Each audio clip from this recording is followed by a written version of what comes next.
Mira's hands trembled as she pressed the wadded tissues against her mouth, trying to muffle the sound of her crying. The bathroom floor was cold against her bare knees, and she could hear Marcus moving around in the bedroom just beyond the door. She had maybe 2 minutes before he'd come looking for her, asking why she was taking so long, his voice already edged with that familiar irritation that made her stomach clench. The pregnancy test lay in her palm, those 2 pink lines screaming up at her like an accusation. Positive, 4 weeks along, maybe 5. Her period had been late, but she'd told herself it was stress. God knows she'd had enough of that lately. "Mira?" Marcus's voice cut through the door. "What are you doing in there?" Her heart lurched. Without thinking, she wrapped the test in toilet paper and shoved it deep into the small wastebasket beside the sink, burying it under used tissues and cotton pads. She flushed the toilet for effect and turned on the faucet, splashing cold water on her face to wash away the evidence of tears. "Coming!" she called out, proud that her voice only shook a little. When she opened the door, Marcus was standing there in his expensive suit, the one he wore to his finance job downtown. He looked handsome, she thought distantly.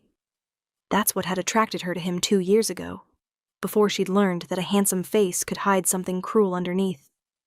"You look terrible," he said, his blue eyes scanning her face with clinical assessment rather than concern. "Are you sick?" "Just my stomach," she lied. "Probably something I ate." He stepped back, creating distance between them. "Well, don't give it to me. I have the Bergman presentation today and I can't afford to be off my game." He checked his watch, a Rolex she'd never have been able to afford on her teacher's salary. "I'll be late tonight. Drinks with clients. Don't wait up." She nodded, relief flooding through her. A night without him meant a night without walking on eggshells, without monitoring every word and gesture to avoid setting him off. He was halfway to the door when he turned back. "Oh, and Mira? Your sister called yesterday. I told her you were busy and couldn't talk." "You what?" The words came out before she could stop them. "Marcus, that's the 3rd time this week you've—" His expression shifted, hardened. In 3 steps he was back in front of her, and she instinctively took a step backward. He didn't touch her. Didn't have to. The threat was in his posture, in the way he leaned into her space. "I've told you about questioning me," he said quietly. "Your sister is a bad influence. Always filling your head with ideas, trying to turn you against me. It's for your own good, Mira. When are you going to understand that everything I do is for your own good?" She wanted to scream that Riley wasn't a bad influence, that her sister was the only family she had left since their parents died, that she was lonely and isolated and desperately needed to hear a friendly voice. But she'd learned. She'd learned what happened when she argued back. So she lowered her eyes and nodded. "I'm sorry. You're right. That's better." His hand came up and for a moment she flinched, but he only tucked a strand of her dark blonde hair behind her ear. The gesture might have seemed tender to an outside observer. Mira knew better. "I'll see you tonight. Maybe." The moment the door closed behind him, she ran back to the bathroom and threw up. Mira managed to keep herself together through her morning classes at Riverside Elementary. She taught 3rd grade, and normally the energy of 8-year-olds was enough to distract her from anything. But today, every bout of nausea, every wave of exhaustion, reminded her of the impossible situation, growing more impossible by the second. She was pregnant, with Marcus's child, and she had no idea what to do about it. During lunch, she locked herself in her classroom and pulled up her phone, staring at Riley's number. Marcus monitored their phone records obsessively, would know if she called, but she needed to talk to someone. The isolation was crushing her. Her finger hovered over the call button for a full minute before she set the phone down. She couldn't risk it. Not yet. Not until she figured out what she was going to do. The bruise on her ribs ached as she reached for her water bottle. It was 3 days old, yellowing at the edges now. Marcus had shoved her into the kitchen counter when she'd suggested they cancel their membership to his country club to save money. "Nothing's wrong with our finances," he'd said. "Stop being paranoid." The bruise had blossomed purple and ugly, hidden beneath her clothes where no one could see. There were others. On her upper arms, where he grabbed too hard. On her hip, from when he'd pushed her against the bathroom doorframe last week. All carefully placed where her clothes concealed them. Marcus was smart about that. He was smart about everything. What would he do if he found out about the baby? The thought made her physically ill again. She barely made it to the trash can beside her desk before she was retching, though there was nothing left in her stomach to bring up. "Ms. Harrison?" Mira's head snapped up. Jenny Foster, one of her students, stood in the doorway with wide, worried eyes. "Sweetheart, you're supposed to be at lunch," Mira said, quickly wiping her mouth with a tissue. "I forgot my book in my desk." Jenny edged into the room, her small face creased with concern. "Are you okay, Ms. Harrison? You look sad." Children saw too much, Mira thought. They picked up on things adults tried to hide. "I'm fine, honey, just a little under the weather." "Why don't you grab your book and get back to the cafeteria before you miss your whole lunch period?" Jenny retrieved her book but paused at the door. "My mom says when people say they're fine but they're not, it's because they think nobody will help them anyway. But that's not true. People help if you ask. Out of the mouths of babes." Mira felt tears prick her eyes. "That's very wise, Jenny. Your mom sounds smart." "She is. Feel better, Ms. Harrison." When the little girl was gone, Mira put her head down on her desk and let herself cry silently for exactly 3 minutes. Then she pulled herself together, fixed her makeup, and went to monitor afternoon recess like nothing was wrong. It was what she'd become good at. Pretending. That evening, true to his word, Marcus didn't come home until after midnight. Mira was in bed, pretending to be asleep, when she heard him stumble in. He smelled like expensive scotch and someone's perfume, neither of which surprised her anymore. He didn't try to wake her, just stripped down to his boxers and collapsed on his side of the bed. Within minutes, he was snoring. Mira lay in the darkness, her hand resting on her still flat stomach, and tried to imagine a future that didn't feel like a trap closing around her. By 3 a.m, she'd made a decision. She couldn't tell Marcus about the baby. Not yet. Maybe not ever. First, she needed to figure out how to leave. It wasn't the first time she'd thought about leaving, but it was the first time she'd thought about it with real intention, real planning. She had some money in an account Marcus didn't know about, stashed away $5 and $10 at a time whenever she could. Maybe $300 total. Not enough to start over, but enough for a bus ticket to Riley's place in Chicago. Riley would take her in. Riley had been begging her to leave for months. The problem was Marcus. He'd made it clear, in a dozen small ways, that he would never just let her go. He'd find her. He'd make her regret it. The thought of what he might do terrified her more than staying did. But now, there was a baby to think about. A tiny life that deserved better than to grow up watching its mother walk on eggshells, learning that fear was the normal state of being in a home. Mira must have dozed off eventually because she woke to bright morning sunlight and an empty bed. Marcus's side was cold. He'd already left for work. She went through her morning routine on autopilot, showered, dressed in clothes that covered all her bruises, minimal makeup. She was heading for the kitchen when she heard the knock on the door. For a moment, she froze. They never got visitors. Marcus didn't like visitors. He said their apartment was their private sanctuary, but really he just wanted to control who she saw, and when. The knock came again, firmer this time. Mira edged toward the door and peered through the peephole. Her heart nearly stopped. On the other side stood a man she'd never seen before, but who radiated danger like other people radiated warmth. He was tall, probably 6'2" or 6'3", with dark hair swept back from a face that looked like it had been carved from stone. Sharp cheekbones, strong jaw, eyes so dark they were almost black. He wore a suit that probably cost more than her car, charcoal gray with a subtle pinstripe, and when he knocked again, she saw the glint of an expensive watch at his wrist. Everything about him screamed power, and something else. Something that made her instincts scream danger, even as another part of her recognized that the danger wasn't directed at her. She didn't open the door. "Ms. Harrison?" His voice was deep, with a faint accent she couldn't place. Eastern European, maybe. "I know you're there. I can see your shadow under the door. I need to speak with you. It's important." "Who are you?" she called through the door. "What do you want?" "My name is Konstantin Volkov. I'm a business associate of Marcus's. I need to speak with you about a matter of some urgency. It concerns your safety." Her safety? What did that mean? Marcus had never mentioned anyone named Konstantin Volkov. "I don't know you," she said. "Please leave or I'll call the police." There was a pause. Then, "I think you should call them. In fact, I think you should have called them weeks ago, Ms. Harrison. But since you haven't, I'm here to make sure you understand the gravity of your situation." Something in his tone made her hand go to the deadbolt. Against every instinct of self-preservation, she found herself unlocking the door and opening it. Just a crack, with the chain still engaged.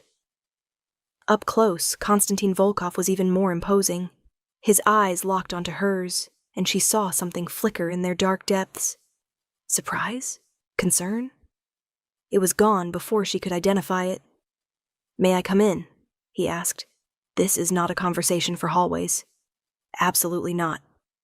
"Say what you need to say, and leave." His gaze dropped, scanning her visible form through the crack in the door, and she saw his jaw tighten almost imperceptibly. "You're afraid. Of me, or of him finding out I was here?" "Both," she answered honestly. "You have 30 seconds. Marcus owes me a significant sum of money. Money he borrowed for investments that did not pan out as he promised. He's been avoiding me for weeks, and my patience is running thin." Mira's stomach dropped. "I don't know anything about that. Marcus handles all our finances." "I'm sure he does." Konstantin's tone was dry. "I'm not here to collect from you, Ms. Harrison. I'm here because in the course of investigating Marcus's finances, I've learned some things about his character that concern me. Things that suggest you might be in danger." "I'm fine," she said automatically, the lie practiced and smooth. Konstantin's eyes narrowed.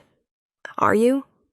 Because from where I stand, you look like a woman who hasn't slept properly in weeks. You're wearing a turtleneck in 75-degree weather. And you're trembling." She wasn't aware she was trembling until he said it. Her hands were shaking against the door. "I appreciate your concern," she said, trying to keep her voice steady. "But I really don't see how this is any of your business. If Marcus owes you money, take it up with Marcus." "I intend to. But I wanted to meet you first, to see for myself if my suspicions were correct." "What suspicions?" Konstantin leaned closer to the crack in the door, and Mira caught a whiff of expensive cologne, and something else. Something clean and masculine that made her pulse quicken despite her fear. That Marcus is not the man he pretends to be. That you're afraid of him. And that you need help, whether you'll admit it or not. "You're wrong," she whispered. "Am I?"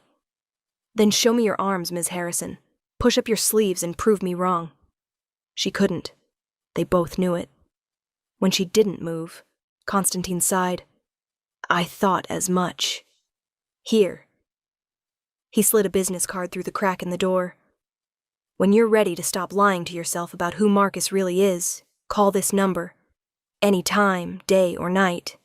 I can help you." "I don't need help from someone like you," she said, though she took the card. It was heavy stock, expensive, with just a name and phone number embossed in silver. No company name, no title. Just Konstantin Volkov and a string of digits. Someone like me? A hint of dark amusement crossed his face. "And what am I, exactly? Dangerous." "Yes," he agreed readily.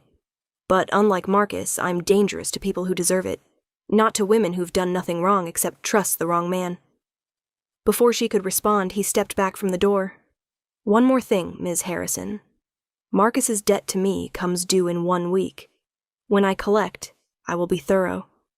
I suggest you make sure you're not in the apartment when that happens, for your own safety." Then he turned and walked away, his footsteps echoing in the hallway until they faded completely.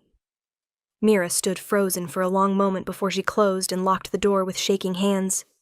She looked down at the business card in her palm, then at the trash can by the door where she should throw it. Instead, she tucked it into her pocket. For 3 days, Mira tried to pretend the encounter with Konstantin Volkov had never happened. She went to work, came home, managed Marcus's moods, and didn't let herself think about the business card burning a hole in her wallet. But Marcus was different, more on edge. His phone rang constantly and he took the calls in the other room, speaking in low, urgent tones she couldn't make out. His temper, never great, shortened to a hair trigger. On Tuesday, she suggested they eat out instead of cooking, and he'd exploded, screaming at her for 20 minutes about wasting money, about not understanding the pressure he was under, about how nothing she did was ever good enough. She'd apologized and made dinner. He'd barely touched it. Wednesday night, he came home late and very drunk. When she tried to help him to bed, he'd shoved her away so hard she'd hit the wall. Not on purpose, she told herself. He was drunk and off balance. But the impact had knocked the breath out of her and left her ribs screaming. Thursday, she called in sick to work and spent the day researching domestic violence shelters. Every website she visited felt like an accusation. Was that what this was? Domestic violence? Marcus had never hit her. Not really. He pushed sometimes, grabbed too hard, but that wasn't the same thing. Was it? By Friday evening, she'd convinced herself she was overreacting, that things weren't that bad, that she just needed to be more careful, more considerate of Marcus's stress. That's when she came home and found him in the bathroom, holding the trash bag from the wastebasket, his face white with rage. What the hell is this? He held up the pregnancy test she'd buried 4 days ago. Somehow he'd found it, dug through the trash until he'd uncovered it. The blood drained from Mira's face. Marcus, I can explain. You're pregnant? His voice was eerily quiet. You're pregnant, and you didn't tell me? I only found out a few days ago. I was trying to figure out how to... How long have you known? He stepped toward her and she backed up instinctively. How long have you been lying to me? I wasn't lying. I just needed time to process. Process. His laugh was ugly. Is that what we're calling it? Or were you trying to figure out how to get rid of it without me knowing? No, God, no, Marcus, I would never... Then what? He was shouting now, in her face, and she could smell alcohol on his breath even though it wasn't even 6 o'clock. What were you planning, Mira? To trap me? To lock me down with a baby so I can't leave when I finally get sick of your pathetic neediness? The accusation was so backwards, so twisted from reality, that for a moment she couldn't even respond. He thought she was trying to trap him? That's not what this is, she managed. Marcus, please, just calm down, and we can talk about... His hand shot out and grabbed her wrist, squeezing hard enough to make her gasp. Don't tell me to calm down. Don't you dare tell me what to do in my own home. You're hurting me. I'm hurting you? His grip tightened. How do you think I feel? Finding out like this? How do you think that makes me look? She tried to pull away and he yanked her closer, his other hand coming up to grip her shoulder. You think you can just make decisions about our life without me? You think you have that right? Let go of me. Or what? His fingers dug into her shoulder, into the tender muscle where another bruise was still fading. What are you going to do, Mira? Leave? You've got nowhere to go, no one to run to. I made sure of that. The admission hung in the air between them, stark and terrible. You isolated me, she whispered. On purpose. I protected you from people who would hurt you. There's a difference. You hurt me. The words were out before she could stop them, and the moment they left her mouth, she knew she'd made a terrible mistake. Marcus's face went cold, empty. His hands fell away from her, and he took a step back. When he spoke, his voice was flat. I have never laid a hand on you in anger. Never. The fact that you would even suggest, look at me! The fear, the exhaustion, the months of walking on eggshells all came crashing down at once. Mira pulled up the sleeve of her shirt, showing the fingerprint bruises on her upper arm. Look at what you did. He barely glanced at them. You bruise easily. You always have. That's not my fault. You grabbed me. I barely touched you. You're being hysterical. I'm not. This is exactly what I'm talking about. He turned away from her, running his hands through his hair. You twist everything. Make me out to be some kind of monster when all I've ever done is love you and try to build a life with you. But it's never enough, is it? You're never happy. Mira felt like she was losing her mind. Was he right? Was she twisting things? But no. She knew what she'd felt. She knew the fear that lived in her chest every time he came home. She knew that wasn't love. I want you to leave, she said quietly. Just for tonight. Please, Marcus. We both need space to calm down and think. He turned back to her, and something in his expression made her blood run cold. This is my apartment. I pay the rent. If anyone's leaving, it's you. Please, get out. His voice was perfectly level. You want space? Fine, go get space. Come back when you're ready to apologize for this ridiculous display. Marcus, I can't just leave. Where would I? Not my problem. You've got 5 minutes to get what you need and get out of my sight. She stared at him, unable to believe this was happening. Then she saw his hand clench into a fist at his side, saw the muscle jump in his jaw. And survival instinct kicked in. She grabbed her purse, her phone, and her keys, shoved her feet into shoes. She thought about grabbing clothes, toiletries, but he was standing there watching her with that cold expression, and she couldn't. She just needed to get out. 4 minutes later, she was in her car, shaking so hard she could barely get the key in the ignition. She drove aimlessly for 20 minutes before she pulled into a grocery store parking lot and let herself fall apart. Great, gasping sobs that hurt her ribs and made her head pound. She cried for her baby, for herself, for the future she'd imagined that had never been real in the first place. When the tears finally stopped, she pulled out her phone. She should call Riley. She should call the police. She should call anyone. Instead, she found herself pulling out her wallet and retrieving a business card embossed with silver lettering. Konstantin Volkov answered on the second ring. Ms. Harrison. The fact that he knew it was her before she'd said a word should probably have worried her. Instead, it just made her feel less alone. You said you could help, she whispered. Did you mean it? There was a brief pause. Then, where are you? 20 minutes later, a black Mercedes pulled into the parking spot beside her beaten-up Honda. Konstantin Volkov emerged, still wearing what looked like the same style of expensive suit, though this one was black. In the fluorescent parking lot lights, he looked even more dangerous than he had at her door. He walked to her passenger side and tapped on the window. After a moment's hesitation, she unlocked it.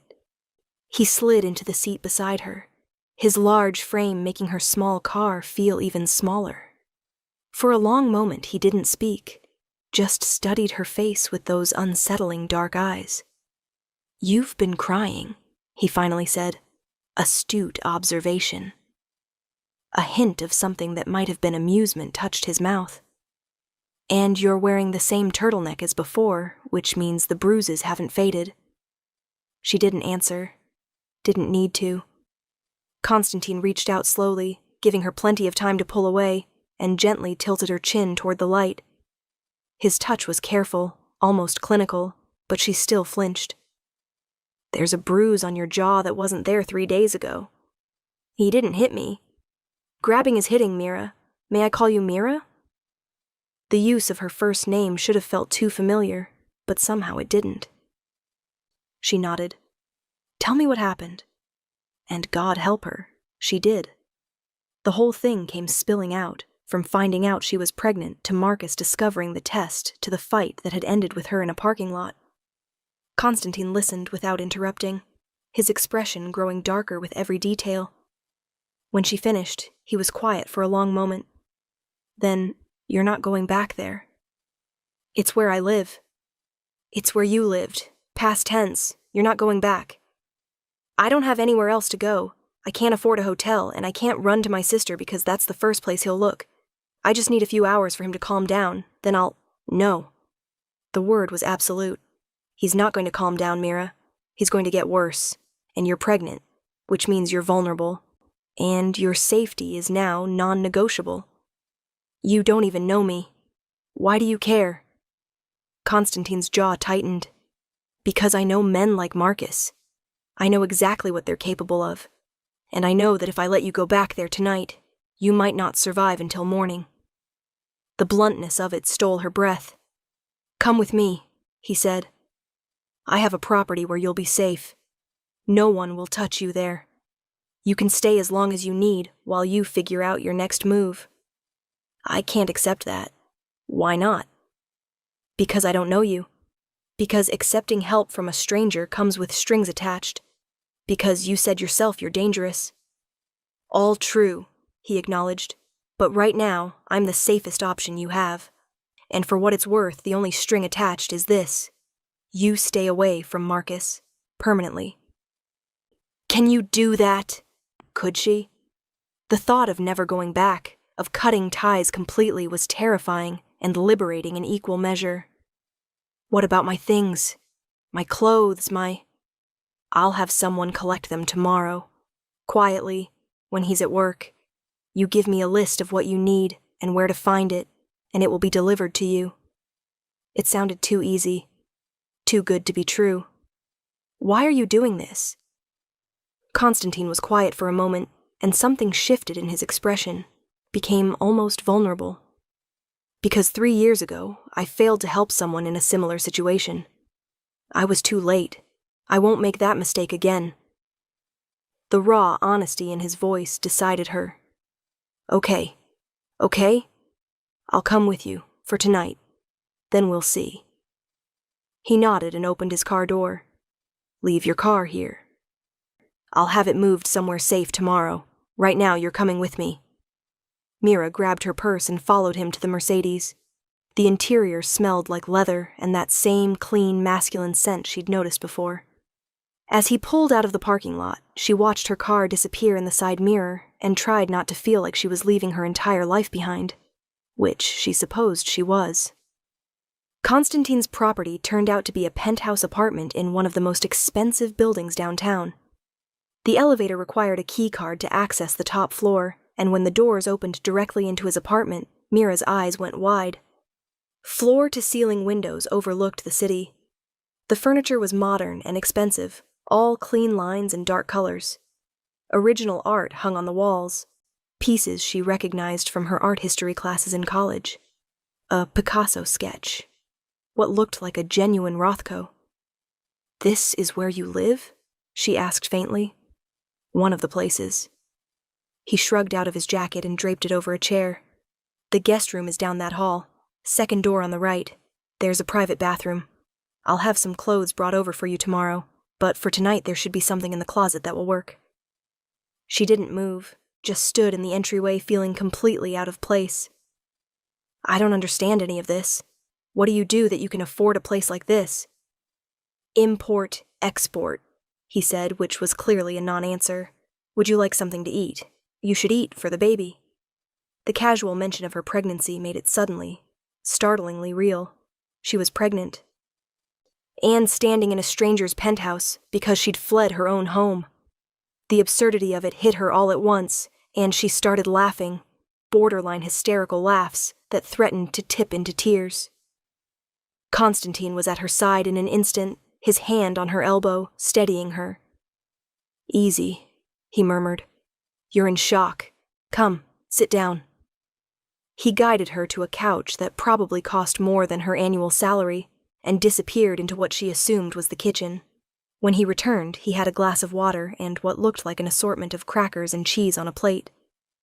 "Small amounts," he said, setting them on the coffee table in front of her. "You're pale. You need to keep your blood sugar up. You know a lot about pregnancy for a—" She stopped, realizing she had no idea how to finish that sentence. "For a what? A dangerous import-export businessman?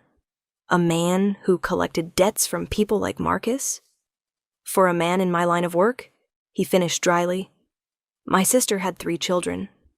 I learned more than I ever wanted to know about morning sickness and dietary needs. Had? Something shuddered in his expression. She passed away 2 years ago. Cancer. I'm sorry. He acknowledged it with a slight nod and changed the subject.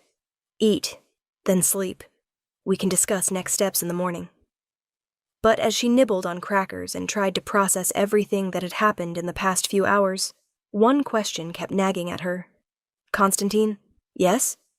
What exactly are you going to do about Marcus? You said he owes you money. You said you'd collect. His expression went cold, dangerous in a way that should have frightened her, but somehow didn't. Marcus's debt is my concern, not yours. But, Mira. He leaned forward, his elbows on his knees, and caught her gaze. I need you to trust that I will handle Marcus appropriately.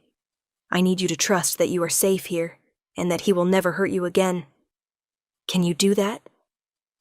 She thought about Marcus's face when he'd found the pregnancy test, the cold rage in his eyes, the way his hands had felt on her wrist, her shoulder, the months of isolation and fear.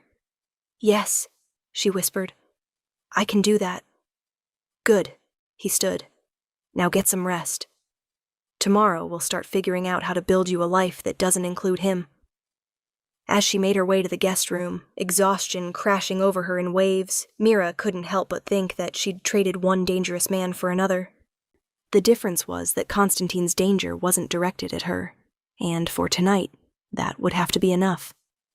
Mira woke to sunlight streaming through unfamiliar windows and the smell of coffee. For a blissful moment, she didn't remember where she was. Then it all came rushing back. Marcus. The fight. Constantine. She sat up slowly, her hand going to her stomach in a gesture that was already becoming habit. The baby was still there, still real, still changing everything. The guest room was beautiful in the daylight, decorated in soft grays and whites that felt both expensive and calming. She found clothes laid out on a chair, designer brands with the tags still on. A note in masculine handwriting read, "These should fit. Breakfast is ready when you are. K." The clothes did fit, somehow perfectly. Dark jeans that didn't squeeze her still tender ribs, and a soft sweater in deep blue. She wondered how he'd known her size, then decided she probably didn't want to know. She found him in the kitchen, a massive space with commercial-grade appliances and marble countertops. He was standing at the stove, cooking what looked like an elaborate breakfast spread, wearing jeans and a simple black t-shirt that showed off arms corded with muscle, and a tattoo she hadn't noticed before, something in Cyrillic script running down his left forearm. He looked up when she entered. You slept late. It's almost 11. I'm sorry, I didn't mean to. Don't apologize. You needed rest. He gestured to a bar stool. Sit, eat. We have things to discuss. The breakfast was incredible, far better than anything she could have made herself. Eggs prepared perfectly, toast, fresh fruit, bacon cooked until it was crispy. She ate more than she'd eaten at one sitting in weeks. Better, Constantine said with satisfaction. You're too thin. Marcus preferred. She stopped, not wanting to finish that sentence. I don't care what Marcus preferred. His tone was flat. You're eating for two now. You'll eat what your body needs, not what some insecure man thinks looks good. The casual dismissal of Marcus, the absolute certainty in his voice, made something warm unfurl in her chest. When had anyone last spoken about what she needed? So, she said, setting down her fork. Things to discuss? Constantine pulled out his phone and set it on the counter between them. First, Marcus.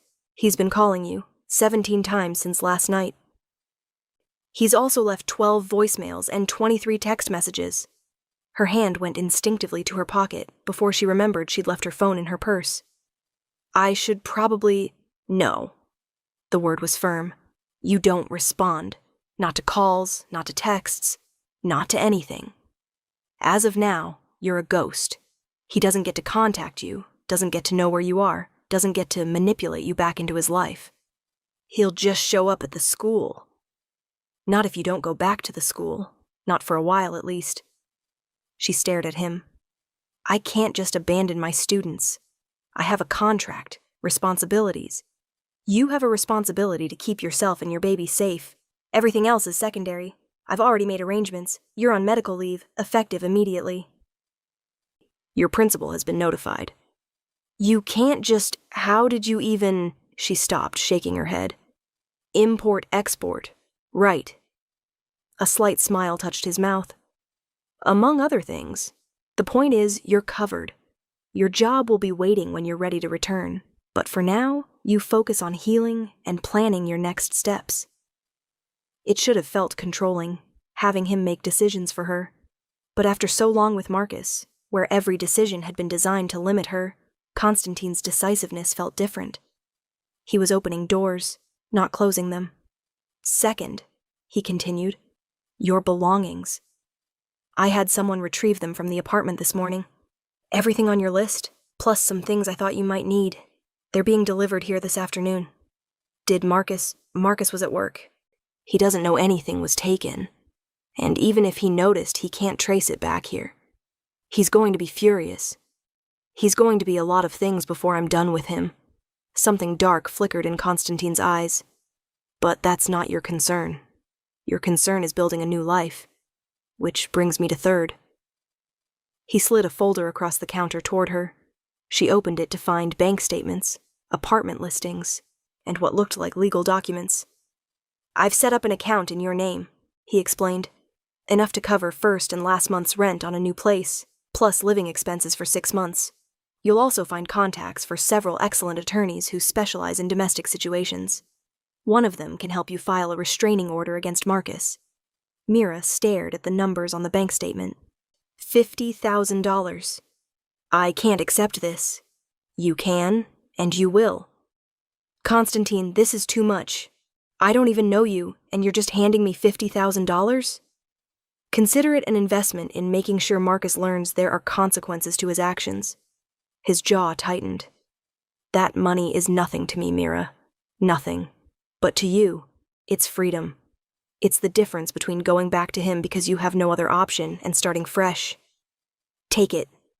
She wanted to argue, wanted to maintain some shred of pride and independence. But the truth was, he was right. With this money, she could afford to leave. Really leave. Get an apartment, support herself through the pregnancy, maybe even afford childcare when the baby came so she could go back to work. Why are you doing this? She asked again. And please don't tell me it's just because of your sister. Constantine was quiet for a long moment, studying her face. When he spoke, his voice was low. Because when you opened that door 3 days ago, you looked at me with the same fear in your eyes that I see in mirrors. The same fear I grew up with. And I made a promise to myself a long time ago that if I ever had the power to stop someone from feeling that way, I would. No matter what it cost. What happened to you? That's a story for another time. Maybe never. He stood, effectively ending the conversation. For now, look through the apartment listings. Pick somewhere you feel safe. I'll have my people vet it, make sure it's secure, and we'll get you moved in within the week. A week. In a week, she could be in her own place, away from Marcus, starting over. It seemed impossible. And Marcus? She asked quietly. What happens to him? Constantine's smile was sharp and cold. Marcus and I have a meeting tomorrow evening to discuss his debt. I suspect he'll find the terms of repayment very uncomfortable. Beyond that, you don't need to know details. Plausible deniability. She should probably be worried about what that meant. Instead, all she felt was relief. The next 4 days passed in a strange bubble of safety and planning. Mira stayed in Constantine's penthouse, venturing out only once with him to look at a potential apartment, a bright 2-bedroom in a secure building with a doorman and underground parking. She'd fallen in love with it immediately. Constantine had written a check on the spot. Her belongings arrived as promised. Boxes and suitcases that made the guest room feel more like hers. Constantine kept a respectful distance, checking in on her regularly, but never pushing. Never demanding anything. He worked from home mostly, taking calls in Russian and occasionally other languages she didn't recognize, always stepping out of the room when the conversations got intense. She noticed things about him.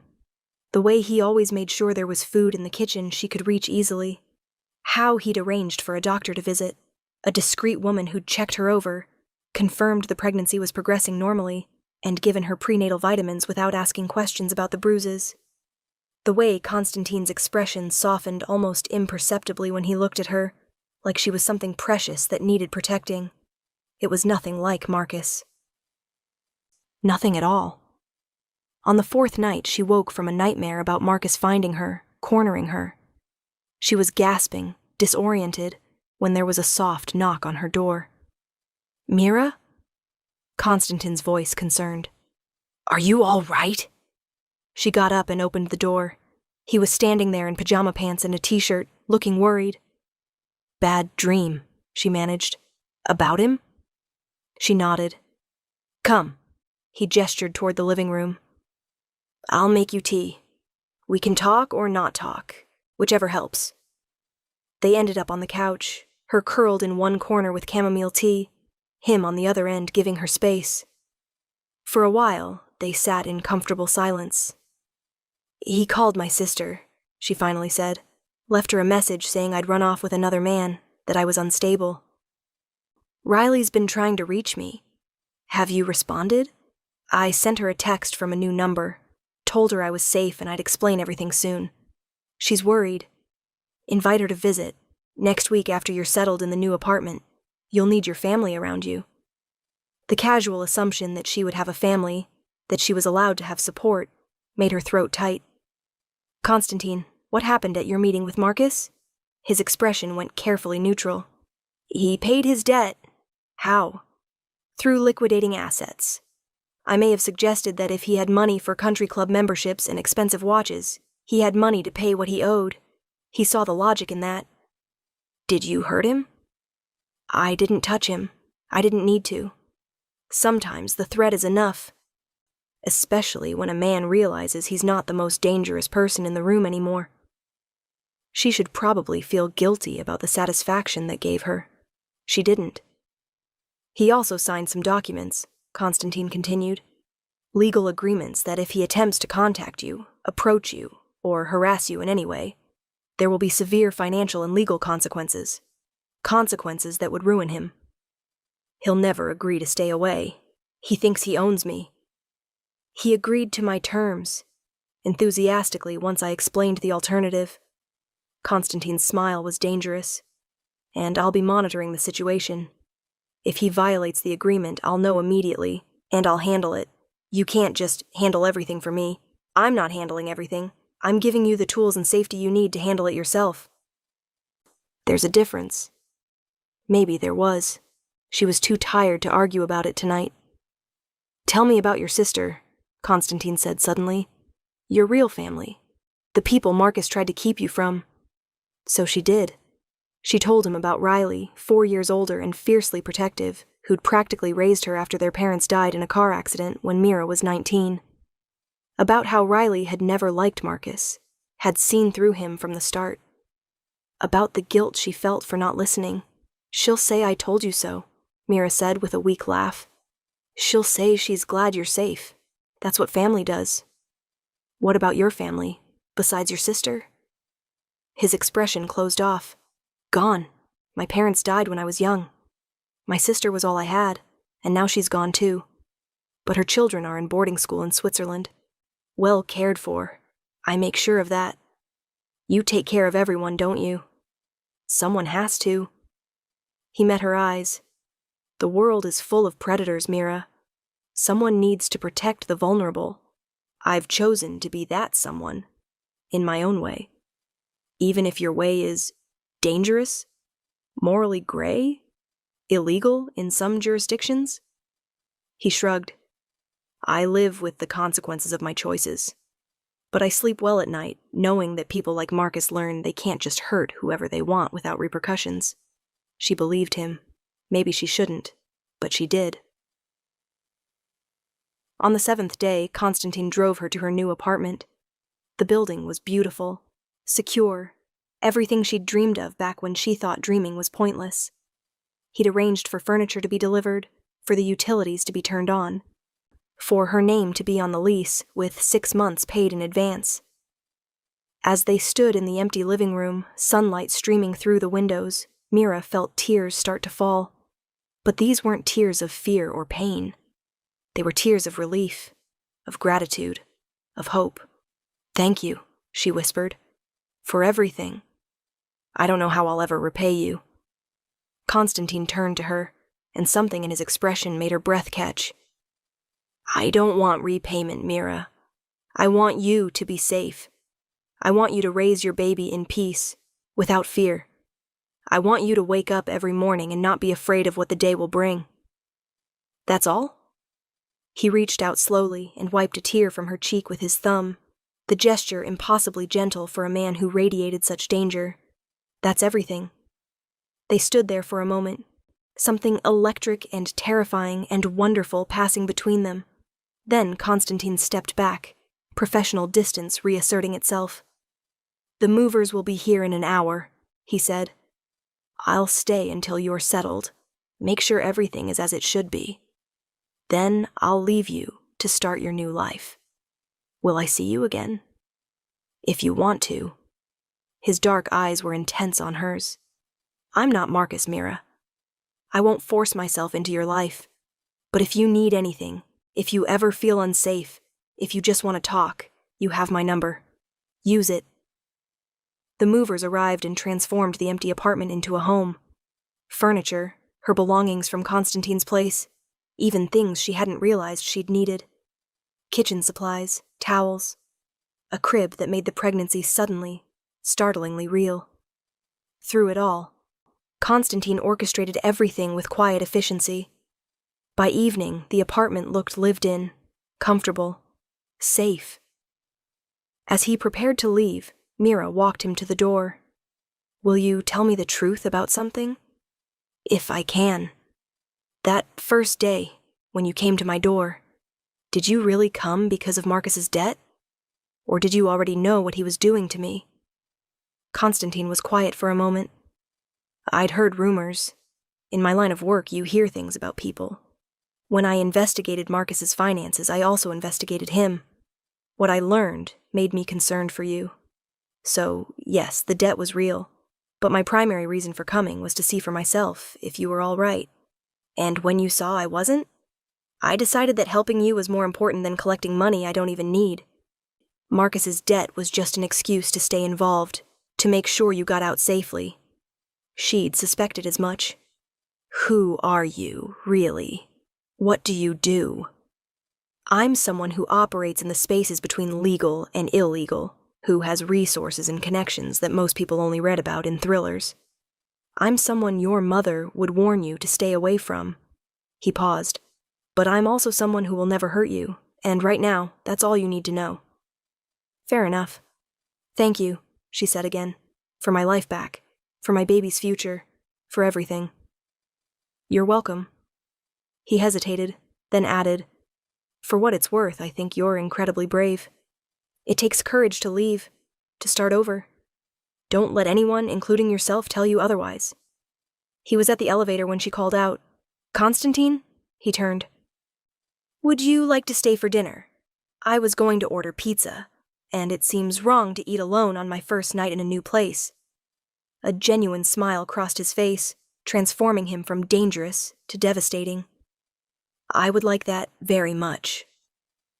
Over pizza and too much soda, Mira learned more about Konstantin Volkov.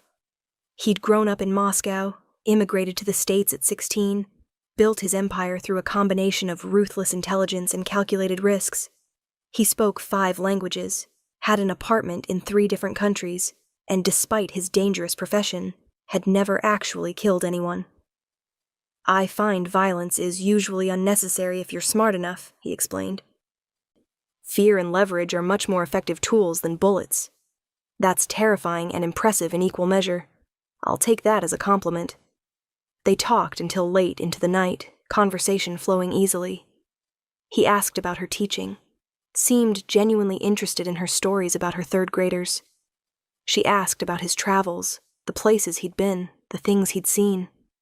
It felt easy, natural, like they'd known each other for years instead of just over a week. When he finally left, well past midnight, Mira stood at her window and watched his Mercedes pull away. Her hand rested on her stomach, on the baby growing there, and for the first time in months, she felt something she'd almost forgotten. Hope. The next 3 weeks fell into a pattern. Mira focused on settling into her new apartment, preparing for the baby, and seeing a therapist Constantine had recommended, a kind woman named Dr. Sarah Chen, who specialized in domestic violence survivors.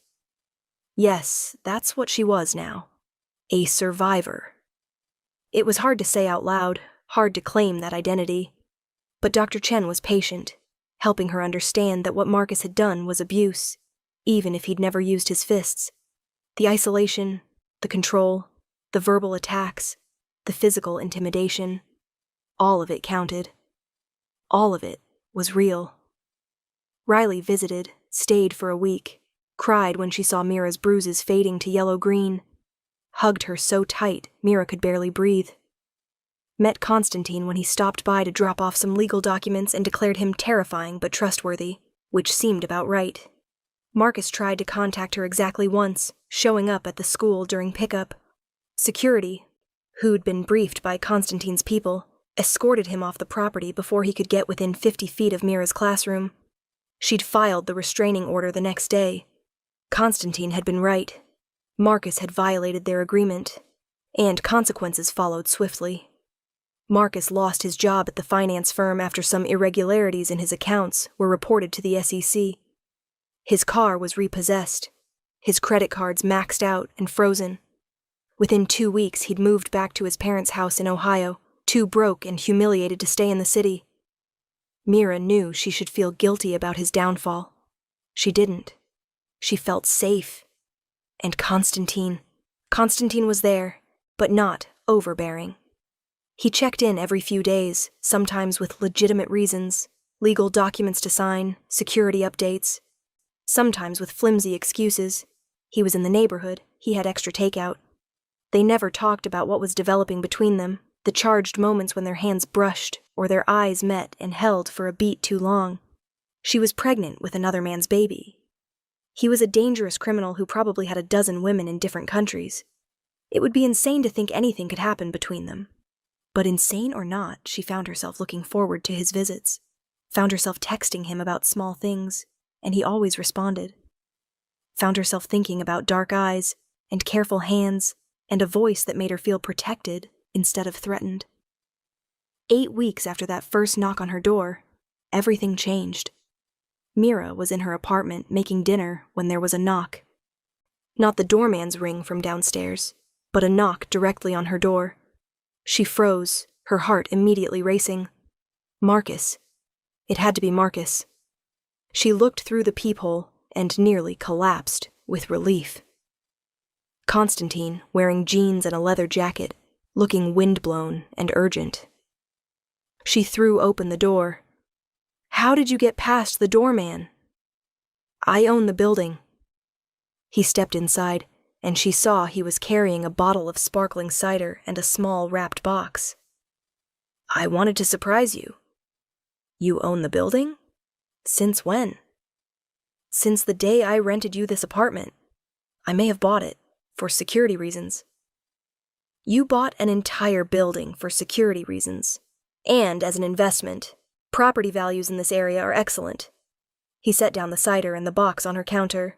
"But that's not why I'm here." "What are you making? It smells incredible." "Pasta. Nothing fancy." She studied him, noting the tension in his shoulders. "What's wrong? Did something happen with Marcus?" "Marcus is in Ohio and staying there if he knows what's good for him." "This isn't about him." Constantine ran a hand through his hair. A gesture she'd learned meant he was uncertain. "This is about you. And me. And the fact that I've been trying to maintain professional distance for 8 weeks, and I'm failing miserably." Her heart started pounding for an entirely different reason. "Constantine, let me finish, please." He took a breath. "When I met you, you were in crisis. Vulnerable. It would have been wrong to act on my attraction to you, wrong to take advantage of your situation. So I didn't. I kept my distance. I was professional. I focused on making sure you were safe and stable." "You've been attracted to me?" The words came out barely above a whisper. "From the moment you opened that door, and looked at me with fear and defiance in equal measure. You were terrified, but you didn't back down. You were protecting yourself the only way you knew how. It was the bravest thing I'd seen in years. She couldn't breathe. I had bruises. I was a mess. You were beautiful. You are beautiful. And strong. And brave. And everything I never knew I was looking for. He stepped closer. But you were in no position to make decisions about a relationship. So I waited. I've been waiting. But Mira, I can't wait anymore. I need to know if there's any chance you feel the same way. Because if there's not, I'll step back. I'll still make sure you're safe. Still be available if you need anything. But I'll stop finding excuses to see you. I'll stop hoping. Mira stared at him. This dangerous, powerful man who'd upended her entire life, who'd saved her when she couldn't save herself, who was looking at her now like she was something precious and rare. I'm pregnant with another man's baby, she said, testing him. You understand that? In 6 months, I'm going to have a screaming infant that's not yours. I come with baggage and trauma, and probably years of therapy ahead of me. I'm not some easy, uncomplicated romance. I don't want easy. I want you. His dark eyes were intense on hers. If you'll have me. The baby is part of you, which means I'll love them too. The trauma is something we'll work through together. The therapy is healthy and I'll support it. None of that scares me, Mira. The only thing that scares me is the possibility that you'll say no. She thought about Marcus, how he'd made her feel small and scared and worthless. Then she thought about Constantine, how he'd made her feel safe and valued and strong, how he'd given her back her life and asked for nothing in return, how he looked at her like she was a miracle instead of a burden. I'm terrified, she admitted, of trusting again, of getting it wrong again, of ending up back where I was. I'm not him. Constantine's voice was fierce. I will never hurt you, Mira. I will never make you feel less than you are. I will never try to control you, or isolate you, or make you question your own reality. If I ever do anything that makes you uncomfortable, you say the word and I'll stop. No questions, no guilt trips, no consequences. You are in control of this. Of us. Always. She believed him. Against all logic, all caution, all self-preservation. She believed him. I feel the same way, she whispered. I have for weeks. I just didn't think. Look at you. Look at me. I am looking at you. I can't seem to stop. He moved closer, slow and careful, giving her every opportunity to step back. When she didn't, when she actually leaned toward him, his hand came up to cup her face with devastating gentleness. Tell me I can kiss you, he said, his thumb brushing her cheekbone. Tell me you want this too. I want this. I want you, please. The kiss was everything. Gentle but intense, claiming but not demanding. His other hand came to rest on her waist, careful of her growing bump, and she melted into him. This was nothing like Marcus's kisses, which had always felt like they were about possession rather than affection. This felt like coming home. When they finally pulled apart, both breathing hard, Constantine rested his forehead against hers. I should probably tell you that I'm completely in love with you, have been for weeks, just in case that wasn't clear. She laughed, slightly giddy. That might have been mentioned. And you? How do you feel? She thought about it, about this dangerous, complicated man who'd saved her, protected her, given her space to heal, and then offered her his heart. I think I'm falling in love with you too. It scares me, but in a good way. Like standing at the edge of something wonderful instead of something terrible. I can work with that. He kissed her again, softer this time. Now tell me about this pasta. Because I'm staying for dinner. And then I'm staying to meet your baby at the ultrasound next week. And then I'm staying for every moment you'll let me be part of your life. That's a lot of staying. Get used to it. I'm not going anywhere. 5 months later, Mira stood in the hospital, holding her newborn daughter and watching Constantine pace the room with barely contained energy. She's perfect, he said for the 10th time in as many minutes. Absolutely perfect. Look at her fingers. Have you seen how tiny her fingers are?" "I have indeed seen her fingers, considering I just spent 12 hours getting her here." He was at her side immediately, pressing a kiss to her forehead. "You were amazing. So strong. I've never been so terrified and proud at the same time." The last 5 months had been a whirlwind. Dating Constantine, falling deeper in love with him, navigating the complicated waters of a new relationship while pregnant with someone else's child. He'd been there for everything. Every doctor's appointment, every midnight craving, every moment of panic when she worried she was doing it all wrong. He'd proposed 3 months in, a simple question over breakfast. "Marry me. Not because of the baby, but because I can't imagine my life without you in it. Say yes." She'd said yes. They'd gotten married at the courthouse 2 weeks later, just them and Riley and Constantine's nephew, who'd flown in from Switzerland. Simple. Perfect. Nothing like the elaborate wedding Marcus had always talked about wanting. The baby, Alice Rose, had arrived exactly on her due date, tiny and perfect, and absolutely nothing like Marcus. She had Mira's nose, Mira's blonde hair, and when she opened her eyes, they were bright blue. Marcus's eyes had been blue too, but Mira refused to think about that. This baby was hers. Hers and Constantine's now. "I need to call Riley," Mira said. "She's going to want to know her niece is here." "Already texted her. She's catching the first flight out tomorrow." Constantine sat carefully on the edge of the hospital bed, one hand on Mira's shoulder, the other reaching out to touch Alice's tiny fist. "I also need to tell you something." Something in his tone made her look up. "What?" "Marcus called my office yesterday." Her blood went cold. What did he want? "To congratulate me on the baby, to tell me he knew you'd moved on, that he'd heard through mutual friends we'd gotten married." Constantine's expression was hard. "To ask if I'd be willing to arrange a meeting so he could apologize to you in person." "Absolutely not." That's what I told him, in significantly more colorful language. I also reminded him of the restraining order and the consequences of violating it.